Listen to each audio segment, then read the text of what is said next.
feet away. Jumper in the air.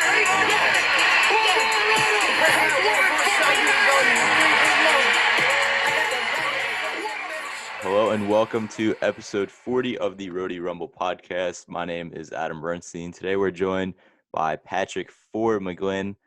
He is a former URI men's basketball player. He's a part of the 2016 Rams team led by Coach Dan Hurley. He also played with a couple of other schools during his collegiate career, University of Vermont and Towson University. He's now playing professionally overseas in Croatia. How are you doing today? I'm doing well. Thanks for having me. Thank you for doing it. It was great to connect. To start, how were your holidays and how was the new year for you? It was good. COVID started to pick back up over here, so there's a lot of restrictions.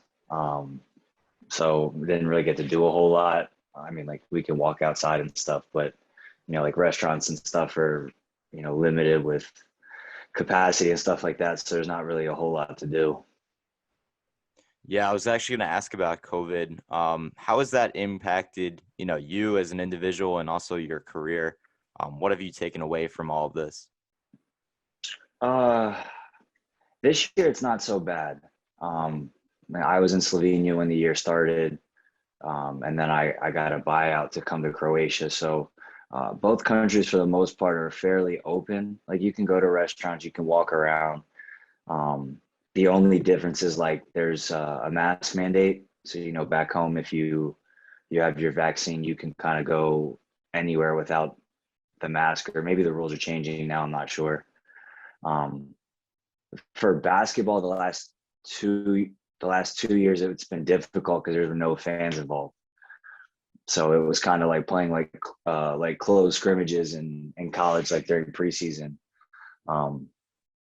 So that was a little different getting used to. Now we have fans that are allowed at a 20 or 30% capacity. So it's getting back to being normal. But personally, I got like a little bit of not culture shock, but I had to like embrace being over here more because it's hard to I guess pass the time.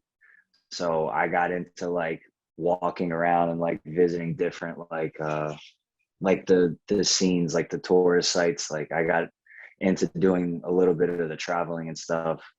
I also had to start reading a lot more and doing other things to pass the time because some of these days are really long here if you don't have anything to do. Yeah, absolutely. I was going to say, I give you credit, man, being able to go overseas and, play for your career. This is your job. But to do it in the middle of a pandemic as well, you're trying to embrace the culture in some of these countries, but I can't imagine how difficult and how many challenges would be thrown your way, especially during a pandemic, which hopefully we will never have to deal with again. So I give you a lot of credit for that, honestly.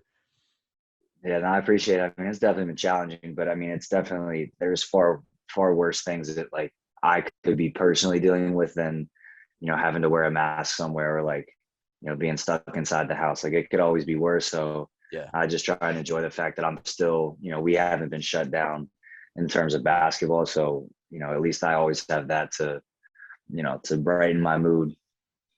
Yeah, absolutely. So I want to start with the nickname. We've seen a couple of nicknames at URI, like Fats in recent years, but yours is very, very unique. So how did you get the name Four? Did someone start calling you that? How is it, stuck over the years? Yeah, so I'm actually Patrick. I'm Patrick the Fourth. Oh, okay. I'm the fourth Patrick of my family. So it's a fairly simple way of how I got it. But it's been I don't know. Now when I come to Europe, they call me Patrick. They don't call me Four. It's something that's hard to get used to because for my entire life I've been called Four. I mean, even in elementary school and middle school, the whole way up. I obviously had to the first day explain to the teachers the Patrick the Fourth thing, but they've always called me Four. But that's one thing I have to adjust to every year is they call me Patrick here. And sometimes, like, even still, like, I've been playing overseas for 6 years, I like forget, and they'll be yelling and I'll have no idea that they're trying to address me because I'm not used to it. Yeah, especially with the language barrier too, right? Yeah, we switched coaches when I got to Croatia in December, and my first coach didn't speak any English. Damn. So that was difficult getting used to. Yeah. So how has that been kind of having to learn a new language essentially and not knowing, a guarantee that you may not be playing in this country, but maybe another country in Europe the next year? Yeah, so every year, every year for the most part, I've always had a coach that spoke English. Okay.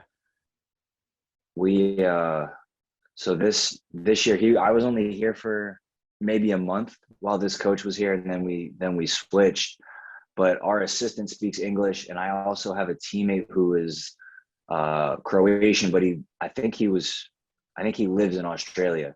So obviously they speak English there. So like when we would watch film or coach would say something in practice, like he would just translate it to me. So it wasn't that difficult, although it definitely like it just took up time having to wait for the translation to go into another drill or to do something like that. Yeah, absolutely. Going back to the nickname, it's certainly worth mentioning, but we currently have a guy on the team named Trace Berry. So now, we've had a Trace and a Four repping Keeney Vu in the Ryan Center. I think that's worth mentioning. I just thought of that, and I was like, wow, that's interesting. That's really cool. I actually See saw what that. other numbers come, but Yeah, I saw that not too long ago. I watched a couple games because O'Leary is from um, near where I grew up. He actually played for my dad's AAU team. okay. So I try to watch some games just to stay in touch with him. Yeah, that actually leads me perfectly into my next question, which is, growing up, basketball for you. You grew up in York, Pennsylvania originally. Mhm. Were you always attracted to the sport? You talk about your father coaching AAU, or did sort of evolve over time your love for basketball? No, it's basketball is like definitely my first love. I mean, I played everything. I played baseball, soccer, football, but none of them just had like the appeal that basketball did. And obviously, having my dad as my coach like that, having that little added like motivation and boost gave me a different sort of relationship with the game than I got from playing other sports. And it was always more, not that it was more competitive, but I enjoyed the type of competition that comes with basketball, um, versus like, soccer and football where there's 11 people on the field. It's a lot slower paced. I liked that basketball, like when I was growing up, there was only 5 people, and I obviously scored a lot. So like, I was a big fan of always having an opportunity to be involved more so than in other things. Yeah. And you talk a lot about your father. I feel like every athlete or every basketball player, they have a mentor growing up that sort of pushed them along the way. Who was your mentor growing up? I mean, probably my dad. Mm. That was like one way, we have a really good relationship, and um, but I mean, he coached me as young as I can remember, all the way AAU. He coached me even. He was an assistant in my on my varsity team. I think I want to say my freshman and sophomore, or at least my freshman year. He was an assistant. But I mean, he's been involved in everything. He takes me everywhere. Um, so like that's kind of how that. I mean, him being there, and a lot of parents like for AAU now, especially with the way that they travel, like parents don't always go all the way across the country to certain tournaments. But we came from like a smaller organization, so we drove everywhere. So that definitely added to uh, you know my experience with basketball, having him be involved so much. Yeah, I was gonna say, talk a little bit about AAU. I can imagine, now, especially with the pandemic, traveling And a lot of these kids looking to get an opportunity like yourself and play at the collegiate and eventually the professional level. And that's sort of being hurt now because of, restrictions put by COVID. So again, I can't imagine, what some of those kids are going through right now. Yeah, and I mean, a lot of the kids now, like you see, like social media is obviously way more prevalent than it was when I was growing up. But they have so many different like companies that go in and film and make highlights and stuff that, some of those kids, if you're in a state that's a lot more strict with COVID regulations, it really hurts, your chances of being seen. So it's really unfortunate, especially for like the guys that are seniors, maybe not so much this year, but definitely last year. I mean, you saw with how many transfers there were in college basketball. It made it hard for guys to get offers knowing that you can offer somebody who's coming out of high school, or you can give an offer to someone who's already played college basketball and doesn't have to sit out. So it definitely changed the dynamic of like recruiting and stuff too. Yeah, absolutely. So a question we love to ask on this podcast is, what is your why? Everyone has a why, why they do it. What motivates you every single day? And, what is that why for you? It's actually a good question.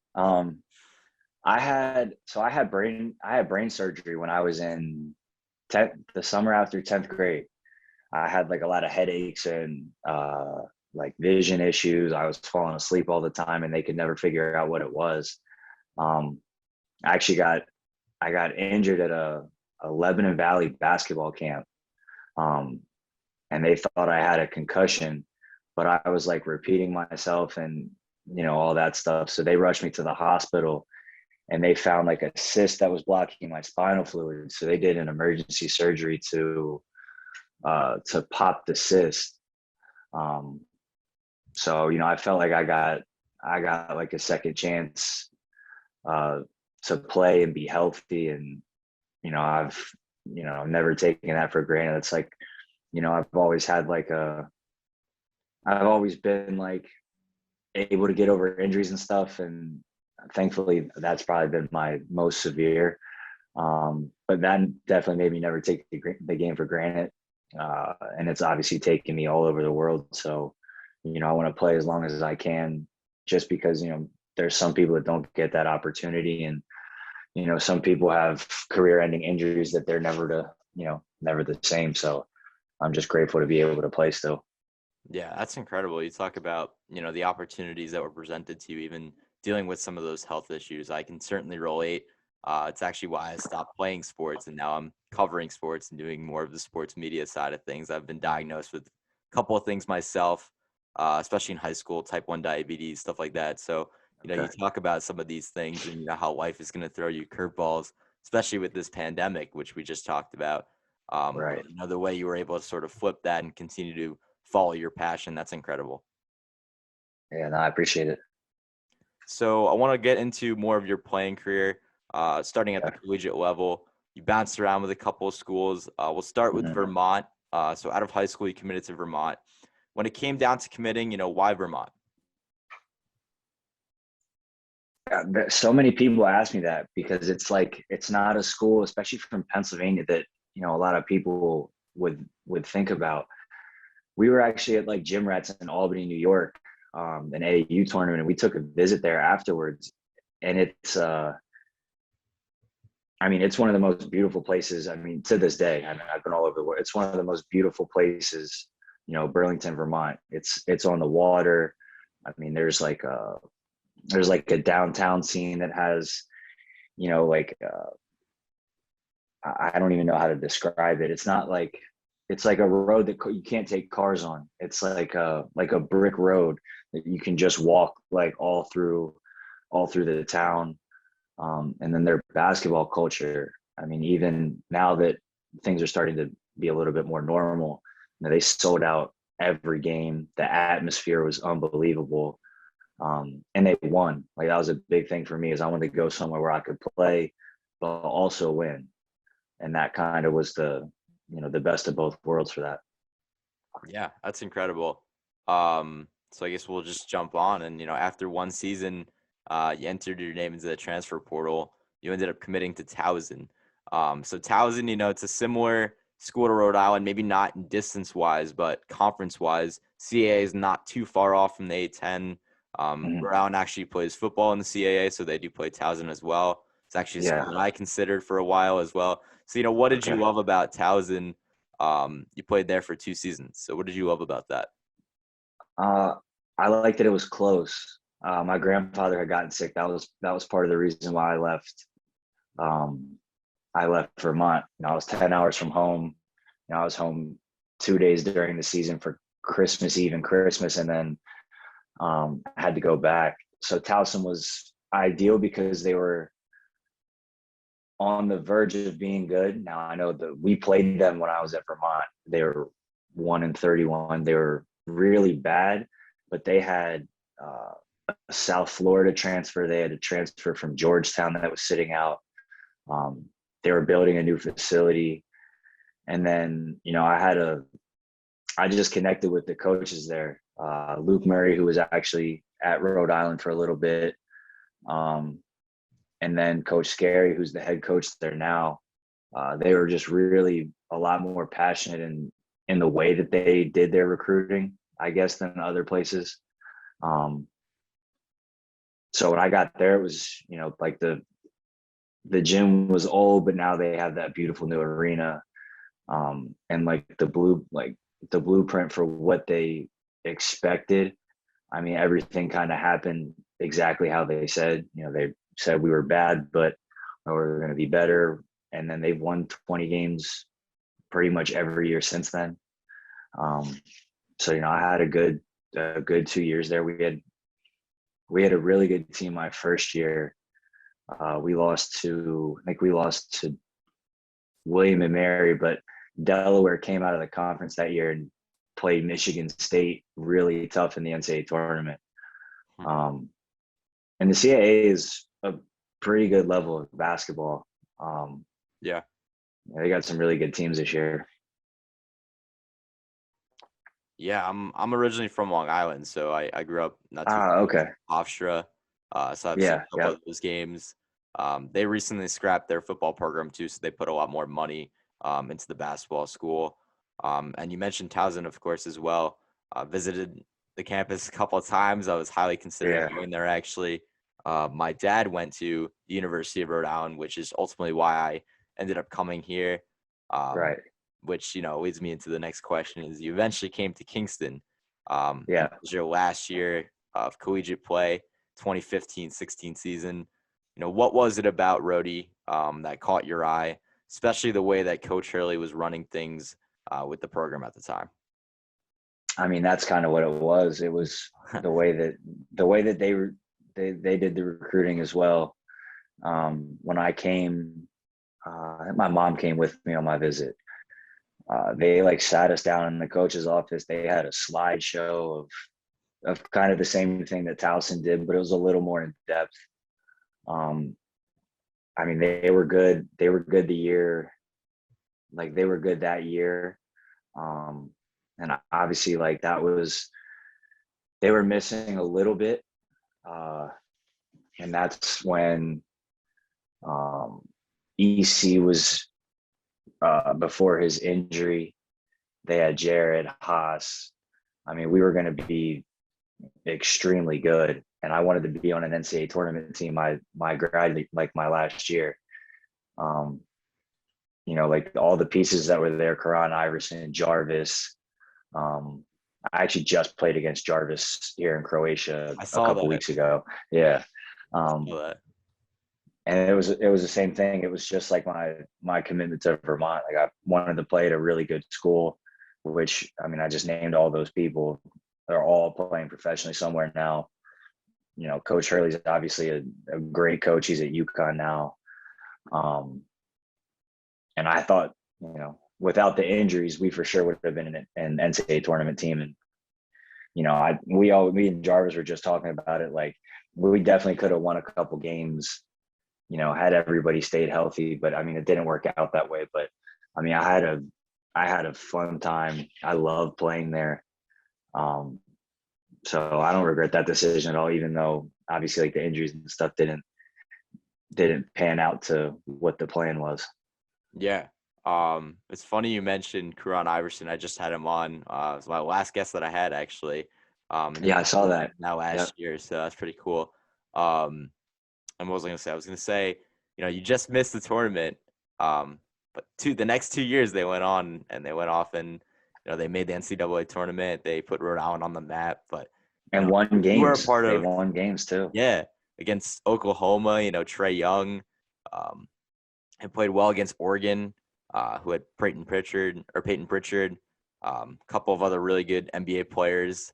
I mean, it really put them on the map. That Oregon game was tough too because Oregon went to the national championship that game. Yep. Right. I think so. Yeah. Because we were winning for most of the game. I actually was watching that game. Yeah. Man, it was tough, but it really put Rhode Island up on the map. And, what does it feel like to say you were kind of a part of, the start of that? That was brewing a couple of years before it actually happened, but, you were a part of that rise. I mean, it's great. I still keep in touch with, everybody that I played with. And, it's just cool to see like everything come, full circle. Now I know a player at Rhode Island. They're obviously having a great year. I think they're in the top 3 in the A10 right now. And obviously Coach Cox is there, but Coach Cox is a great coach. Also, he was an assistant when I was there. No, I mean, it's cool. I was, really excited. I, obviously wish I could have played in the NCAA tournament, but, it was great to see them go back-to-back years and play in, really good games and win some games. And, I was really happy for them. I mean, they obviously had great teams, and it was really cool to see.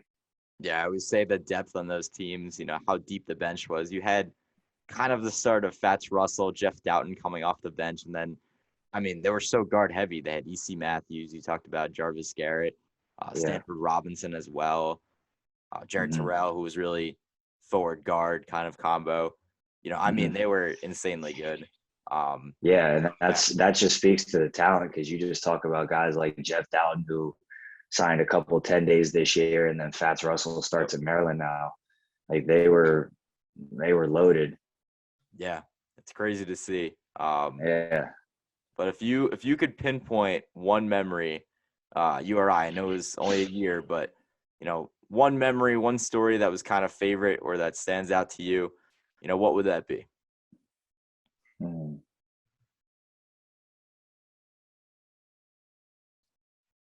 That's a good one. I don't know.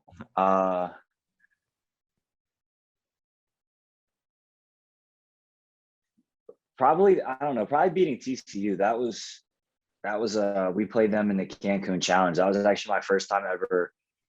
I mean, I obviously traveled for games and stuff, but that was the first time ever playing in a pre-conference tournament like that. TCU was really good. They're in the Big 12. They had some really good players. Probably just to win in an environment like that, like it was like a neutral site. I mean, that was a really fun game. The Brown game too. We beat Brown at Brown with like 6 scholarship players, or 7 maybe. That's awesome. Because that's when Haas he hurt his knee. Karan had a concussion. Obviously EC wasn't playing. So we went there, and that was like a sold out crowd. Like that was a lot of fun too. Yeah, that's awesome. It's always good beating an in-state rival like that. You played in a PC game, right? Yeah, we lost to them. Okay. We lost to them at the buzzer. They had, I think Ben Till had a tip in maybe with like 0.2 of a second left. Yeah, those games always come down to the wire. It's always tough. That was the coolest. That was one of the coolest environments I ever played in. Yeah. Was that just because it was?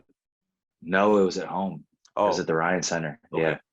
Yeah. That's what made it cool. That was like the first game that was sold out that year, I think, and it was crazy. I mean, you know how those games are. Like that's like the biggest rivalry game that I've played in college for sure.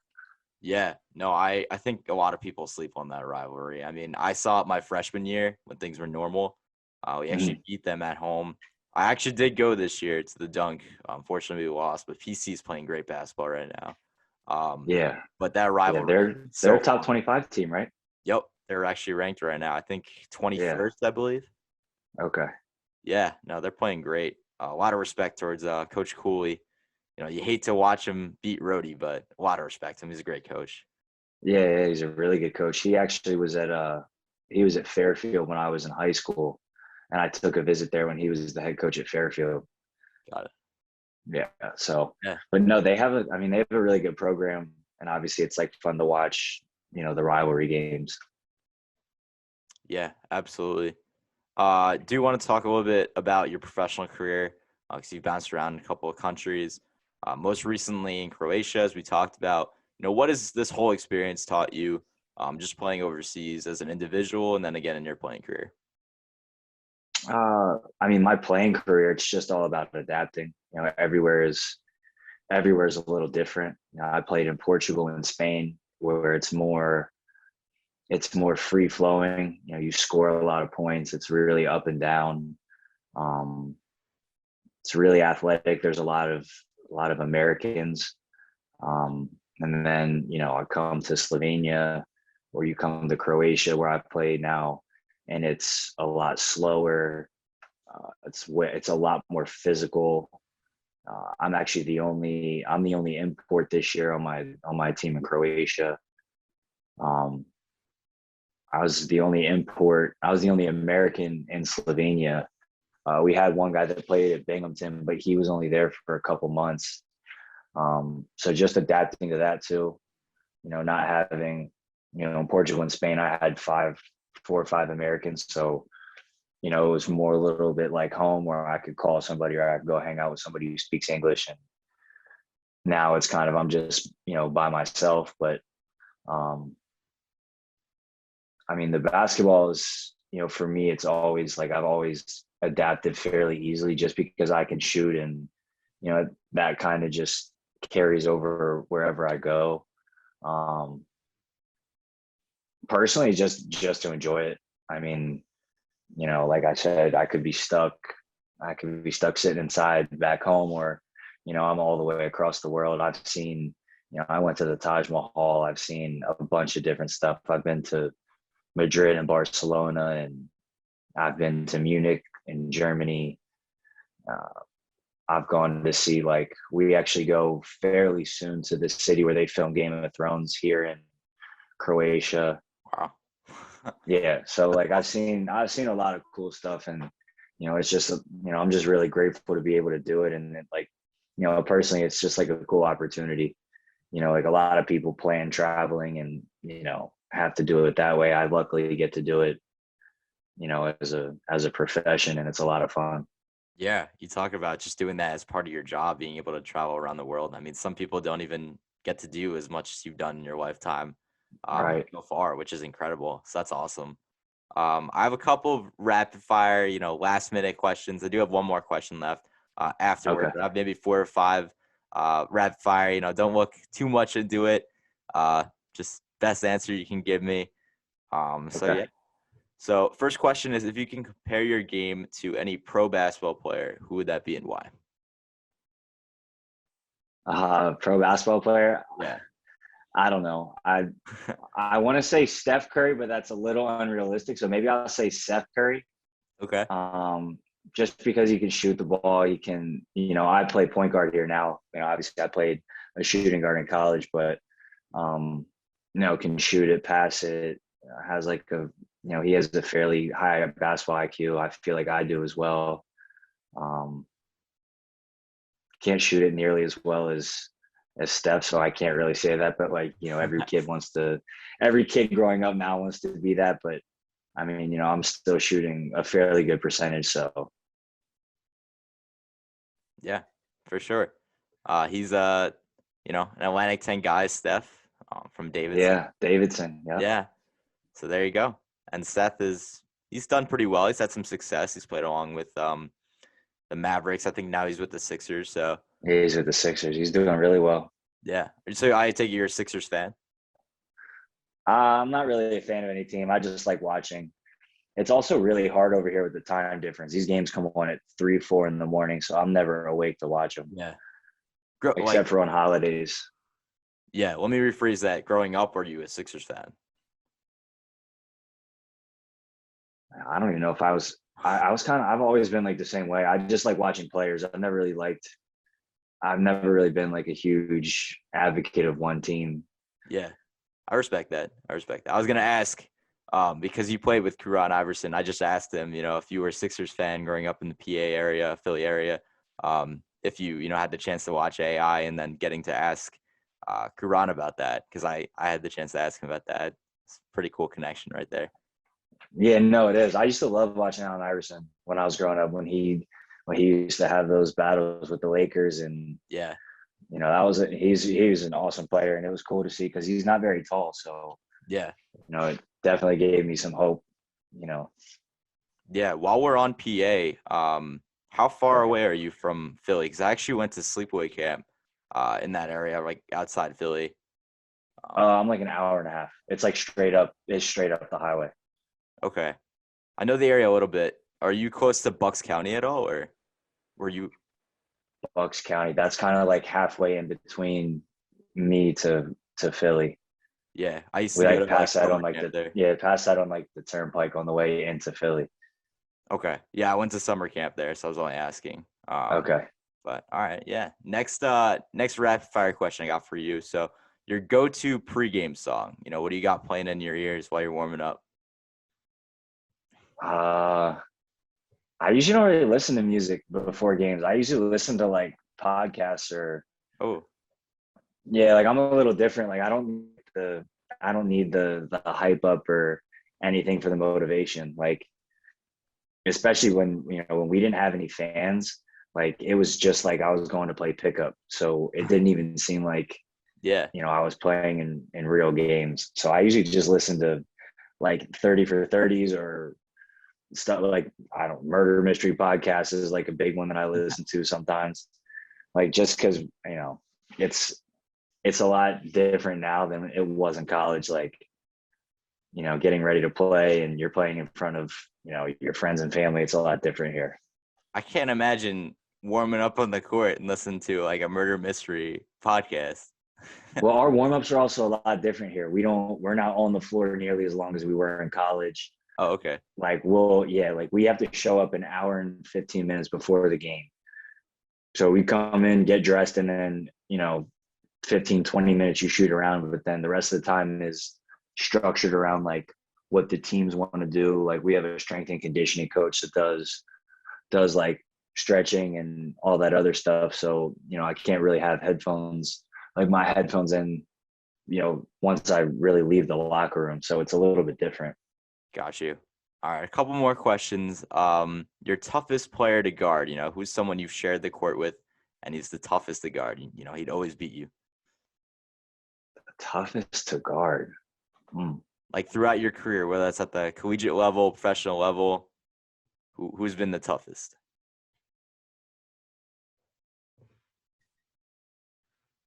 Man, I don't know the answer to that one. Maybe someone in practice, like a teammate of yours. Who I always really thought was good was Coochie Smith at Dayton. Okay.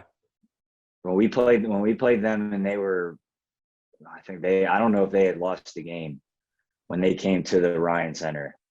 That was like a different level of basketball than I'd seen. Obviously like I played against like Kansas and North Carolina. Yeah.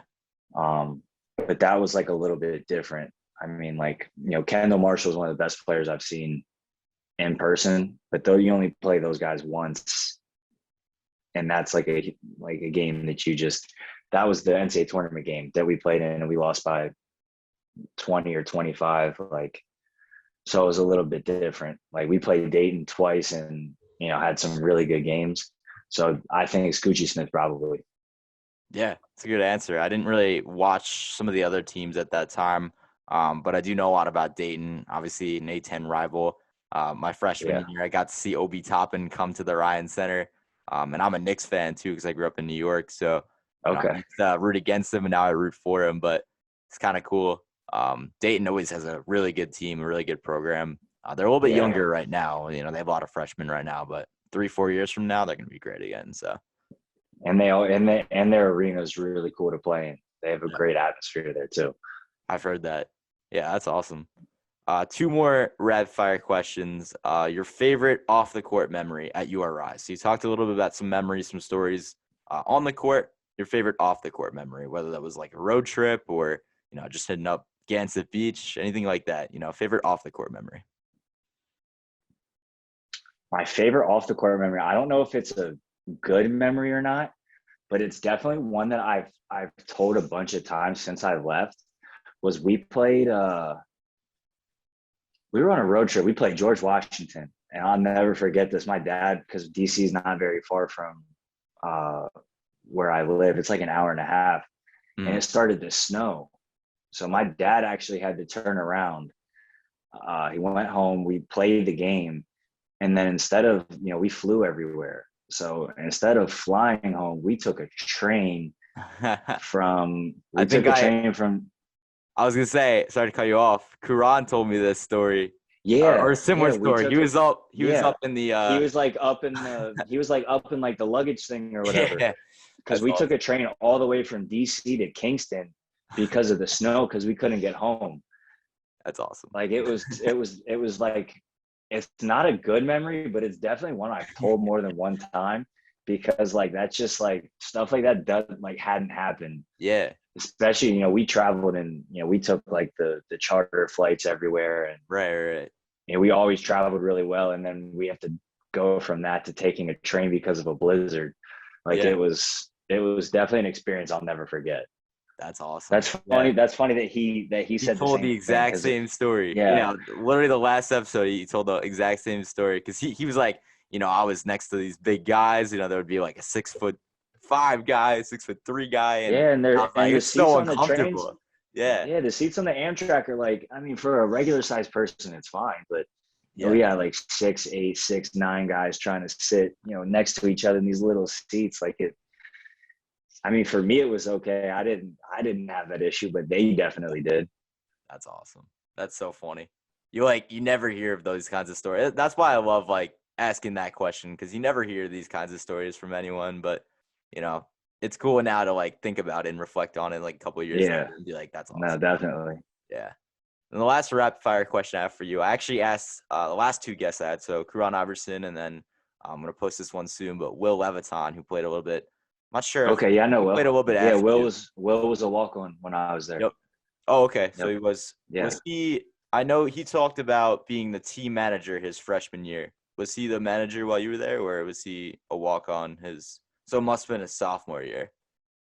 You know what? I don't know if he was a walk-on or not, but I know he was in practices. Okay. Yeah, he said he might. He might have been a manager, but I think he was like involved in practice. Like he got reps with like the scout team when we did certain stuff, especially like when we had all those injuries. Because Will's a good basketball player. Like he was a walk-on, but like there's no shade towards walk-ons because like some of them can play. And he got a scholarship too towards the end of it. So I saw that. that. I was overseas when that happened. That was awesome. I actually talked to him not too long ago. Oh, really? I just had him on like a couple of days ago. I'm gonna post that one soon. Okay. Yeah, he talked a little bit about how he was kind of always warming up the players, even though he was essentially a player in the team. Or he was with the team. He was always like trying to put one foot forward to kind of help benefit the team rather than himself, because he wanted to see the team success. So he would always like stretch out the players and work out the players. So and now he's doing that as a profession too. So Will's a great guy. He's definitely different. You don't see too many people, especially as a freshman walk-on that like, or manager, whatever his title was that year, who go above and beyond like he did. And obviously it takes a special person to do that, but he also, you don't see this when you're doing it. And he was doing it for the love of the game and the fact that he wanted to help out. But like, that's why you get rewarded a scholarship like that. And that's why he's successful doing what he does with I think it's called Demand Access, right? I Yep. think that's his. Yep. Yeah, I think that's his company. Like that's why he's doing so well with that. Just because he's a great person. He works super hard. He's one of the hardest workers I think I've ever seen. After practice, he was getting shots up, days off. He was in the gym. So good for him. And obviously it's working out. That's awesome. Yeah, no, he was saying or I was telling him, I was like, maybe that's why they were so good those years, is because they essentially had like another coach. I mean, he was like coaching the guys as a player too. I mean, he didn't have as many minutes that he wanted to, but it's kind of putting other teams at quote unquote like an unfair advantage because he was coaching some of his teammates. And I asked him about the Stanford Robinson shot, the buzzer beater three a couple years later. They beat Duquesne, right? When they just out. They were ranked their first time they got ranked. Yep. Yeah. Yep. I asked him about that, and he was like, we were warming up. We were doing that during practices and stuff. We were working on that. Cutting around and getting to the corner and then hitting that shot right for the bench. I mean, it's incredible. So, anyways, the first or the last rapid fire question, I asked this to Will and I asked this to Karan, and they've given me some pretty good answers. So I'm curious as to what you're gonna to give me. But favorite Coach Hurley memory. He was a character. I mean, you could see the passion on the sideline. He would stomp his feet, get really into the game, and he's a great coach. I mean, legendary coach at UConn, doing great things now. But your favorite Coach Hurley memory that stands out to you? Man, I don't know if I have a favorite. I don't know how I have a favorite memory. I know I don't know what happened when we played Maryland and Cancun when they were they were ranked number 2. They had like Melo Trimble and Rashid Suleiman and a bunch of other good players. But there was like an argument that happened between like the coaching staffs and then even like some of the players. And so we go back to the locker room after the game, and like you kind of hear like what's going on, but you don't really see it. And then he comes in all fired up. I've never seen like a coach have that much. Now, Coach Gary at Towson that I had, like he was super passionate. But that like Coach Hurley had a different level of passion that I saw towards basketball and towards coaching. And like that's why it's hard to say like one memory, because just his energy is insane. And then, like for me, my dad was kind of crazy. Like I like that. Like I fed off that energy. So like it was really cool for me to see like how much he cared. And obviously, like you said, he's unbelievable coach. Like he's one of my favorite coaches I've ever played for.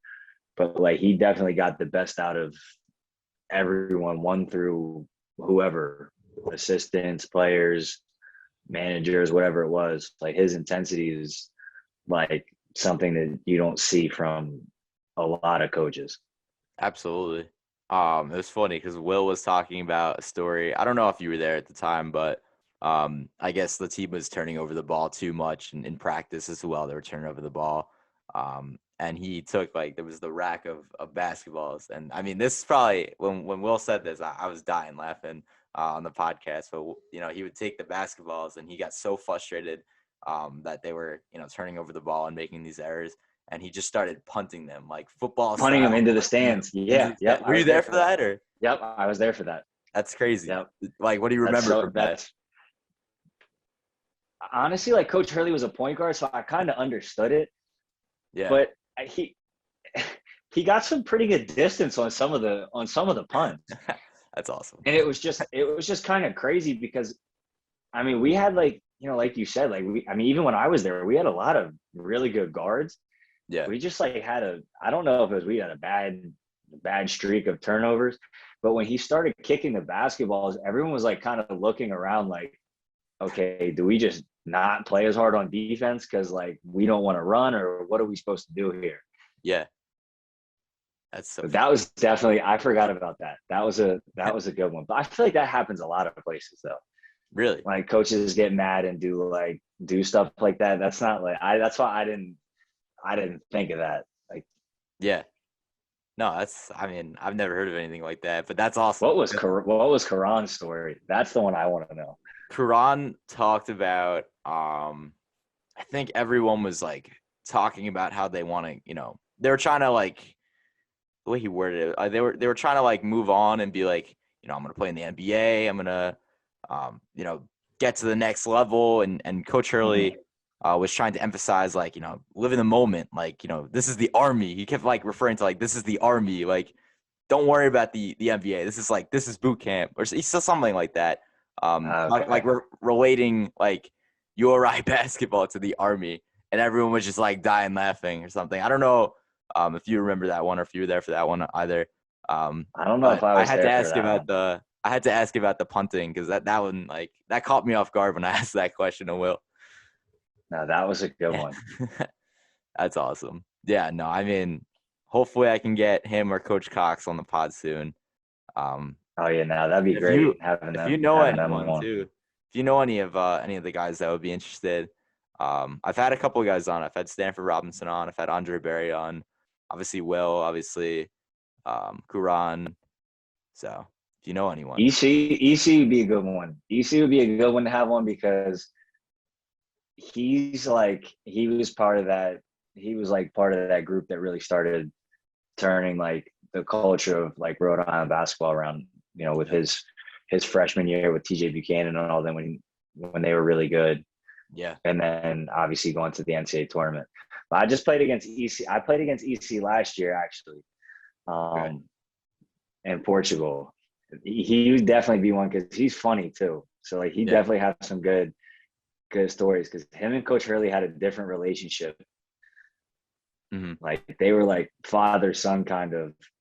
He says it all the time. Like he's like it's like Coach Hurley is like my dad. Yeah. So he'd be a good one to have on there, especially when it comes to like memories. I'll try and reach out. That's awesome. Yeah. No, I was gonna ask you, what is it like? I mean, this isn't a question I wrote down, but you know, what is it like now playing overseas? You talk about playing against Jarvis, playing against EC, and just like playing against in a different country, playing against you know your former teammates. Like, you guys share some laughs. Like, I know there's not really warm-ups like you talked about, but you share some laughs like before or after the game. What's that like? I mean, yeah, I mean, it's cool. Like, you know, it's like warm-ups here are a lot more laid back. So I talked to Jarvis and EC both for, you know, like 20 minutes before the game, and then I talked to them after. Yeah. But it's definitely cool though, because like, you know, you always dream about like getting a scholarship, and then the next thing is like getting paid to play. Yeah. So, you know, we're all living our dreams one way or the other, but then like to see it come full circle where we played, you know, we went through a million practices and all this other stuff, and now we're playing against each other in a different country. It's, you know, it's really cool to see, you know, especially like where everybody's been. You know, like I've played a bunch of places, so is Jarvis, so is EC. So like it's really cool to just like sit back and talk about it. And, you know, hopefully I'm gonna probably hang out with Jarvis probably before the season ends because he's not too far from me. But it's like it's cool because like we don't see each other when we go home, but somehow we wind up seeing each other here. So it's like, you know, basketball is a really small world. Yeah, I reached out to Jarvis maybe a couple months ago, and we were in contact. I gotta reach out again and set something up. I've heard, I think Will said too, like, you know, get Jarvis on, like, and NEC as well. But yeah, one of Jarvis is them, a go. Jarvis is a good one too. Yeah, sure. I'll definitely reach out to them. But the last question I have for you is a question I ask, you know, all the basketball players that I have on. You know, if you had advice, your best advice that you would, you know, give basketball players or athletes, you know, looking to play at the collegiate level, professional level, or really, you know, take on a similar path that you took. Just enjoy the journey. Like it's, you know, like time flies. Like we're talking 5-6 years. 6 years ago that I was at Rhode Island. Like it doesn't seem like that, but you know, just to enjoy it, to work hard. Obviously, I think that sounds, you know, super cliche or whatever, but like, you know, you get what you put into it. You know, we didn't, you know, me and Jarvis were just talking about like all the Coach Hurley practices that we had, and like, you know, how some of those prepared us for, you know, European practices aren't nearly as hard as that. But like, it's just cool to see, you know, everybody's journey is different, but like, it's a cool story to tell once it's all said and done. So just enjoy every step of the way and, you know, work hard, you know, to get the most out of it. I mean, if you don't work hard, you can't obviously succeed at the highest level. So that's obviously important, but I mean, having fun, throughout the process is important too. Absolutely. Well, I thank you for your time, taking the time out of your schedule. Wish you the best of luck going forward, this season. How many games are left this season for you? We have 14 games left, I think. We end in the middle of April here. All right.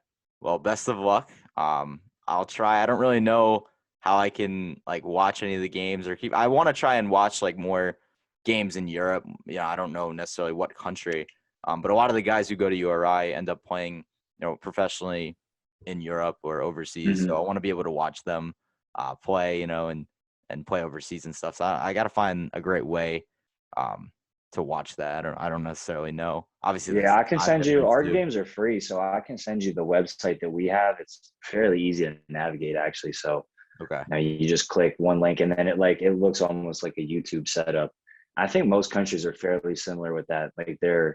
With this pandemic, it's super accessible to watch games because fans can't go. Right. So yeah. So I can send you ours, and then obviously Jarvis's games are on there too. Awesome. Yeah. Well, anyways, best of luck going forward this season. I hope to stay connected with you. If I can get you back on in a couple of months, or potentially if you can help me out, get Jarvis or EC or one of them, that would be great. I'll reach out to both of them. Thank you. I appreciate that. Hope you're staying safe as well. And yeah, I appreciate it. Go Rhody. Thanks for having me on. I appreciate it.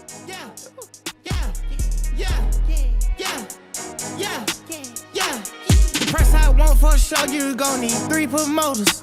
I got the body from Jim Ellis, but I had switched the motor. I got these badass bitch running around this bitch named all the coders. I just told her make a story. I just bought all the Trojans.